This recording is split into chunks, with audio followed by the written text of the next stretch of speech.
ल दर्शकबिनहरू आज धेरै दिनमा फेरि म चाहिँ युट्युबमा आएको छु है। यस्तो छ म र यहाँ हाम्रो सुमन दादा चाहिँ सरर दम्मकमा देख्न सक्नुहुन्छ। म पछाडि क्यामेरा फर्काउँदैछु। अब टङ दादा र म चाहिँ एकदम चिलमा घुमिदिइराखेको छौँ। यहाँ सुमन दादाको फेस देख्न सक्नुहुन्छ। ऊ यहाँ ऐनामा हेर्नुपर्छ दादालाई हेर्नलाई चाहिँ टक्क सरर हामी चाहिँ दम्मकमा छौँ अहिले। दम्मकको अपडेट हो, देख्न सक्नुहुन्छ। दम्मकमा हुस्से लागिरहेछ, जाडो पलाइरहेको छ अलिअलि। बेलुकाको मौसम हो यो। ट्रक पनि गयो।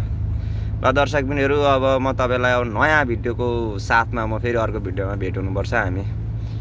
यो पालि यस्तै भएको। अहिले गाउँघरको भ्लग आएको छैन। अहिले केटो सहरतिर छिरेको छ। अहिले गाउँघरको भ्लग छैन। अहिले माइलो पनि छैन, गाईबस्तु पनि छैन। यहाँ एकदम धेरै गाडीहरू यस्तै छ है। सहर पस्यो सुख खोज्न।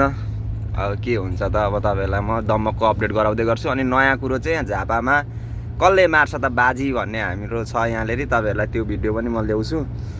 दम्मकको चुनावी माहौल पनि कस्तो छ तपाईँहरूलाई देखाइहाल्छु म। यता चाहिँ केपी बाले नै जित्नुहुन्छ भनेर सबैजनाको भनाइ नै केपी बातिर छ। अब तपाईँहरूलाई के लाग्छ कमेन्ट बक्समा राखिदिनु होला। भन्दै म टक्क मेरो भनाइ यहीँ टुङ्ग्याउँछु दुई शब्द। अर्को नयाँ भिडियोमा भेट हुनुपर्छ हामी टक्क।